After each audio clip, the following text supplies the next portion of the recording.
We are live on the road beyond. I'm Todd Duplantis. Good to have you with us tonight. We're live for the next half hour. Interesting stories tonight. We're going to talk with a gentleman who's been on this show a few times before, been abducted by aliens, of course. Yeah, all that's going to be on the show. But first, I want to go back to a story we talked about last time.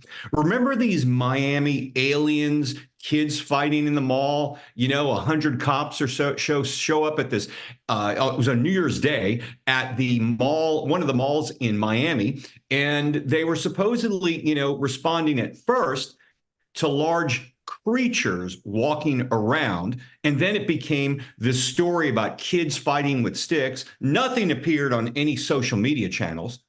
What the hell happened there? Where'd it go? Have you seen anything on X, Facebook, Instagram? I don't think you've seen anything out there. Scotty Barrett joins me now. Scotty, what's going on there? What happened? I think this is just one of those things where there was an opportunity for some viral seekers to try to play up and just rumors, nothing solid. And it turned into a lot of funny memes. Well, kids are always recording everything, jumping off roofs, doing these stupid challenges. Why the heck have we not seen one video of kids fighting there? One. You're going to tell me none of these kids are recording anything? It still stinks to me. This whole story stinks. Were there aliens there? Were there kids fighting? Who knows? We haven't seen anything proving one way or another that something, but we know. We've seen the pictures of the cop cars there. We've seen the 100 or so cop cars just don't respond to a little incident. So something happened there. We just don't know. But one thing we do know, in fact, if you looked on X anytime over the last week, there were some recordings in hallways of elected officials who sat and listened to testimony regarding, or a private hearing regarding UAPs. And one of the takeaways I got out of this, Scotty, and maybe we can get Nigel, who's going to be our guest in a few minutes, to talk about it. One of the main takeaways I noticed was they kind of changed their story from, are these aliens? We don't know. But one thing that kept being brought up were interdimensional beings. And I've talked about this on our show many times before. Maybe we're all wrong on this. Maybe these guys aren't coming from across the galaxy. They're already here. They've been here since the dawn of time. They pop in and out of our dimension, but maybe they're interdimensional beings. What do you think about that? Well, I think that even the legends of Bigfoot, they may also be interdimensional beings. Exactly. Why are we not found dead? And then they're not. Yeah, they're there, and then they're not. Well, we're going to talk about that and much more. We have an exciting and very illuminating show tonight. Once again, we're going clear over to the United Kingdom, where our friend Nigel Impey has some amazing shots of UAPs. Nigel, thanks for joining us tonight. I know you're up in the middle of the night right now. Yeah, it's like 1 a.m. in the morning. You've got some amazing shots of UAPs. Yeah, it's been going crazy talk lately. I've been sort of like sometimes having 12 or 13 sightings within an hour and a half, maybe. It's just like I go out there to have a cigarette and just chill, and I hardly get to chill because they just bombard me constant. We're going to be showing a few of these pictures. Let's talk about a few of them that we're going to show on the screen right now. One of them is interesting because it's not a plane or a star, and it looks like it might be as low as a few thousand feet. And there's another series of UAPs as well. Maybe you can tell us about something like this one. Do these just appear when you go outside? Pretty much, yeah. I mean, before we came on air, I literally just had 2 signs just now. And they were just suddenly, I'll just look up and there they'll be, flashing light. And it's not a plane, because planes don't just flash slow like this. Right. Planes have a strobe that goes bing, bing, bit like that. And you also use a filter on these, correct? And I do use what basically those pictures that I enhance. What I do with them is, first off, I use a photo editing software called Photo Director, which I add 2 times sharpness to them. And then what I'll do, I'll use multiple brightness normally, and finish off with another app which is called Snapseed, which there's a filter which accentuates the image, another filter which is drama, which adds another level, and then finally I use HDRscape, which is a high definition filter. Now, here's I want to show one image. It's a very interesting image, because one thing I have seen, and if you start looking for this stuff on X, for example, which was formerly known as Twitter, the algorithms will pick it up, and you're going to get lots of shots of this. And one of them, you had a shot, and it's fairly clear. But one thing I've noticed with several of these videos I've seen on X is the craft seems to morph itself into different shapes. Have you noticed that yourself? Almost like it's a living being. Oh yeah. I mean, most definitely. I've spoken to many people on the UFO community. Because I've had a lot of ridicule about, it's pixelated, it's JPEG artifacts, it's it's a weather balloon, it's swamp gas, whatever they always try to dismiss.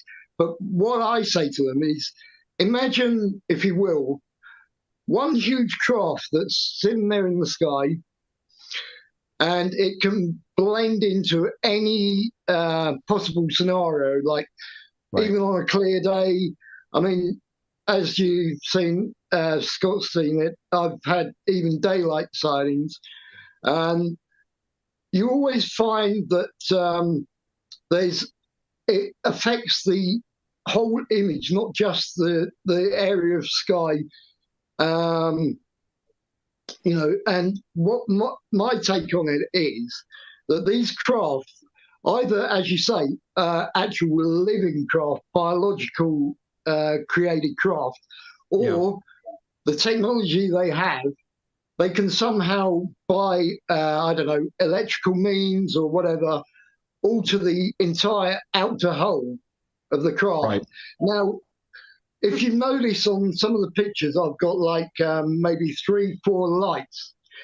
Imagine those aren't 3 or 4 separate craft. Imagine that is like part of the craft where they illuminate separate different areas. Yeah. So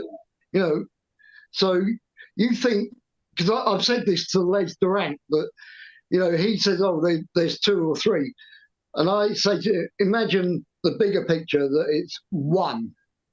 Well, Nigel, I want to ask you, I'm sure you've seen over the last couple of weeks, and Scotty, you and I have talked about this because I've seen some videos on it, but this jellyfish craft that's been popping up on social media, and it's been in the news for the last week. And it just floats along. Yeah, it floats along. Now, I've heard some people try to disprove it as balloons, that are caught up. But this thing, there are reports of this thing going into the ocean, into the, I believe, the Black Sea.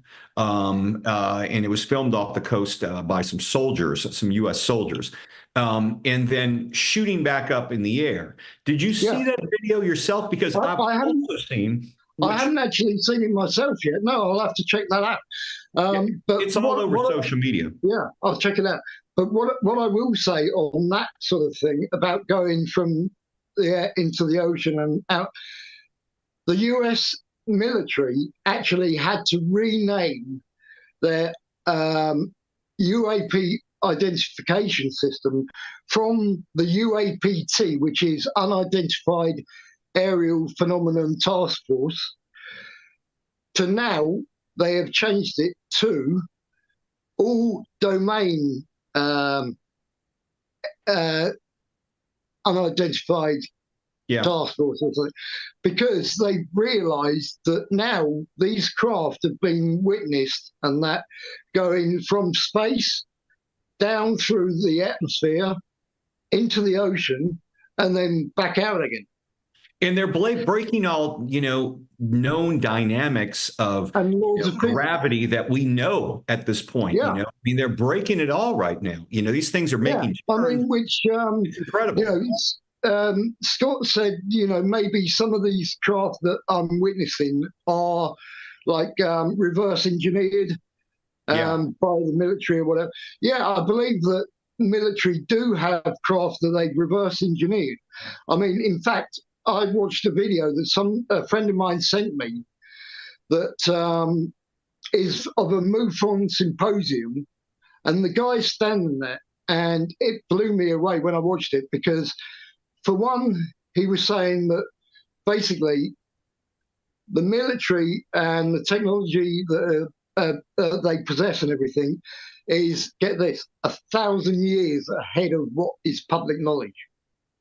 Yeah, I mean, it's amazing. And what I'm also hearing, here's my thought, though. I wanted to ask you and your opinion on this. Yeah, sure. One of the things I'm hearing from congressional leaders who sat and listened to this testimony, I think it's from David Grush, who was one of the whistleblowers, and they said that they were under the impression of, at first they were talking about aliens, but now they're talking about interdimensional beings. Yeah. I just saw, when you were talking to Scott at the beginning about this, about the Miami Mall incident and that. Now, I believe, there are different levels of beings. There are beings that can travel. It's like us when we evolve. We have different levels of technology. Obviously, we started off flying with Wilbur and Orville Wright, with the Kitty Hawk and that, and then we progressed to, DC-10s and whatever, and then we ended up with Concorde, which sadly, And then we got pretty good, pretty damn quick too. I mean, exactly. For what if you think about bombers. So if you think about beings, there are beings that have technology comparable to us, and then there are beings that have technology that is way beyond them, Right. Well, the fact is that our technology has rapidly improved, and in a short time. In such a short time compared to the history of the way technology. I mean, if you go back to the 80s and you had a cell phone, it was like a damn brick, and nowadays we've got these cell phones that you can use for internet, you can use for podcasting, you can use for surfing the web. It is crazy. But getting back to what we were saying about interdimensional beings. I mean, this incident at the Miami Mall, I watched a video with this woman, and she was saying that basically what she believes happened is, if you take the coordinates on Google Maps of the Miami Mall and you reverse the coordinates, guess where it comes up? Antarctica. I saw that same exact thing. Yeah. I was looking at that. I have had it confirmed from a couple of good friends of mine, Peggy and Michael Jones, who are ex-military veterans. Now, Peggy was actually asked to go out to Antarctica. She was on base security. She was actually stationed in the UK for a while at RAF Lakenheath, which is out in Suffolk, not far from the where the Bentwaters incident happened. Right. Now, she was telling me that everything they say about Antarctica is true. There is the entrance to Agartha, which is another word for inner Earth. Right. There's greenery where there shouldn't be greenery. All these nations that have bases there, research stations, it's all true. And around the time of when Obama was leaving office, there was this big push to bring world leaders down to Antarctica. And correct me if I'm wrong, Scotty, you may remember, I believe they invited Joe Biden down there. Yeah, they invited Joe. So the U.S., and they invited other world leaders to come see something in Antarctica. They wouldn't say what it was, but it was, I want to say John Kerry was down there too. But, it was something significant that they were showing these world leaders. They came across something.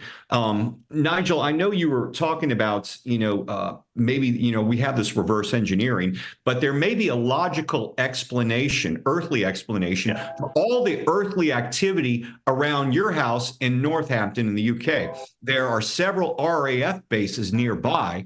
Could you be close to Britain's Area 51, you think? Well, funny you should mention this because I was talking to Scott about there's an ex-military guy, US Air Force ex-military.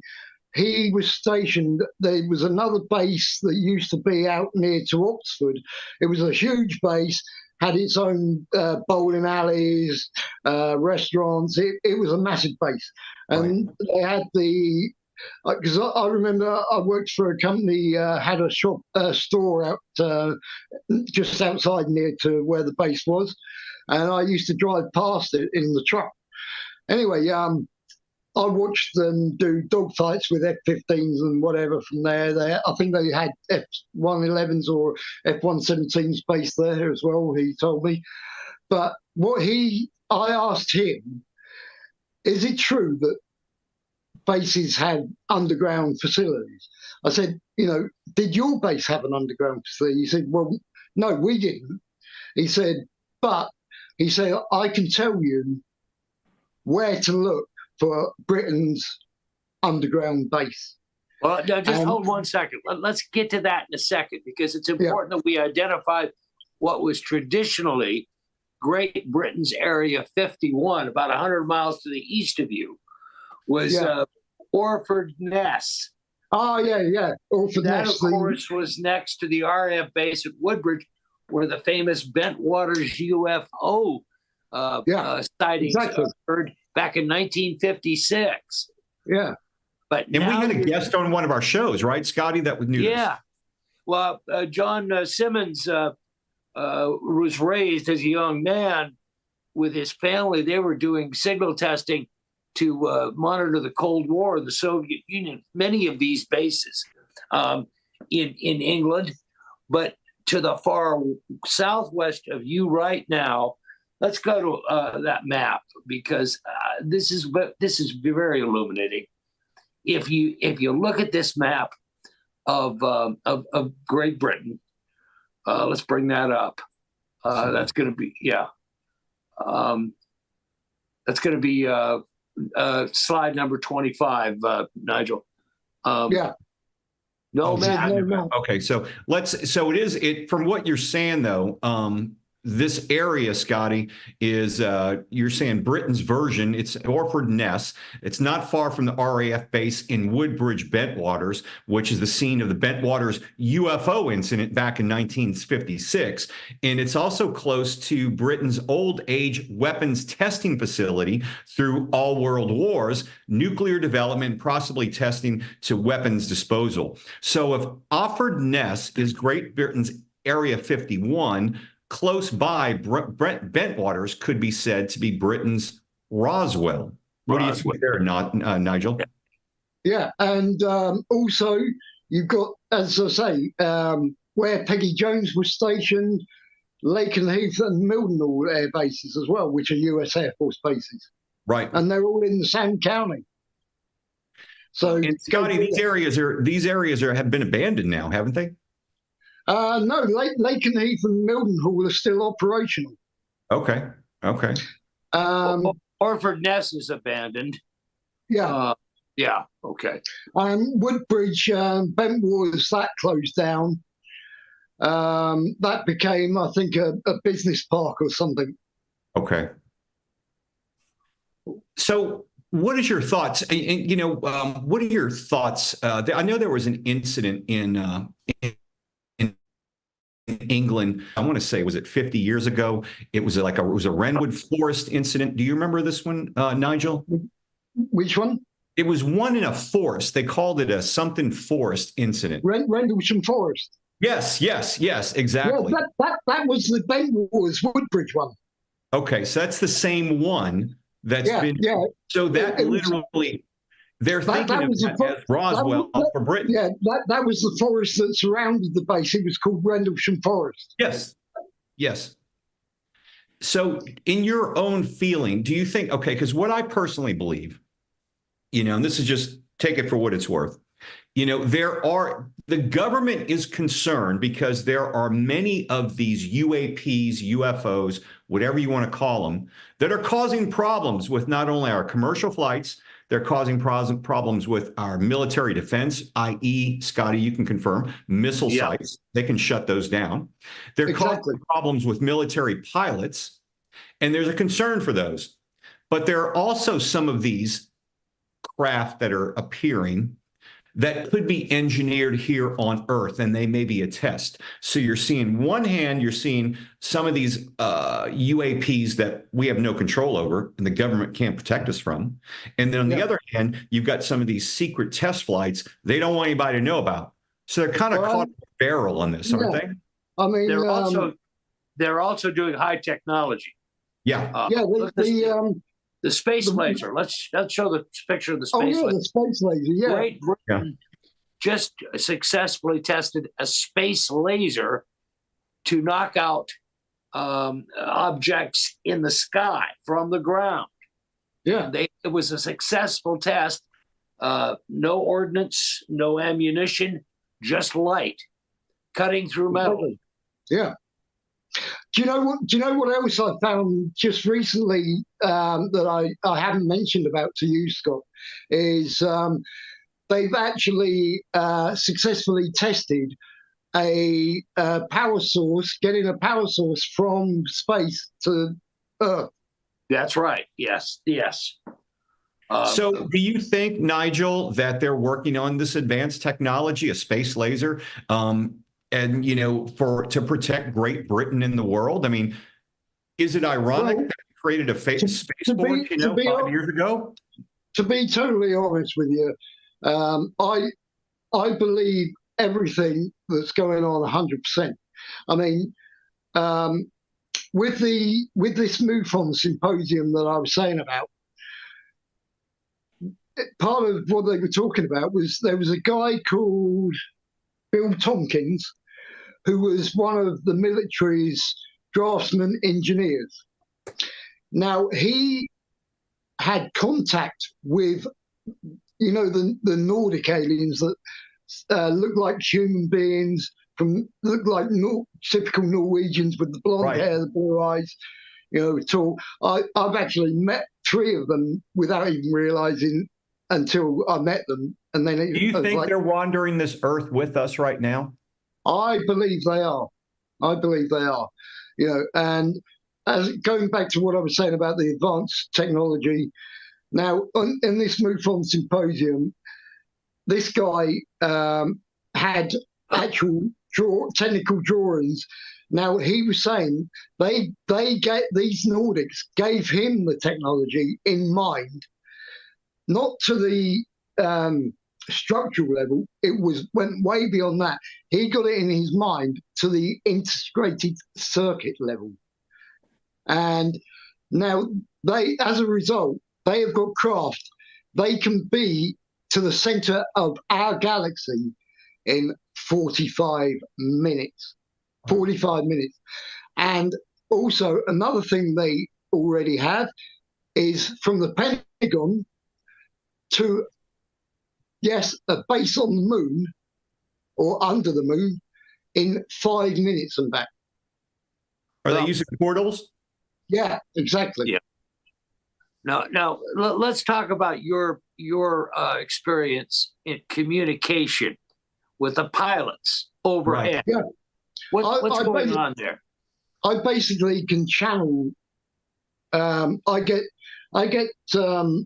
messages and conversation in my head with them. They've even asked me to ask a friend of mine, a guy called Brian Seng. He lives out in Winnemucca is it Nevada?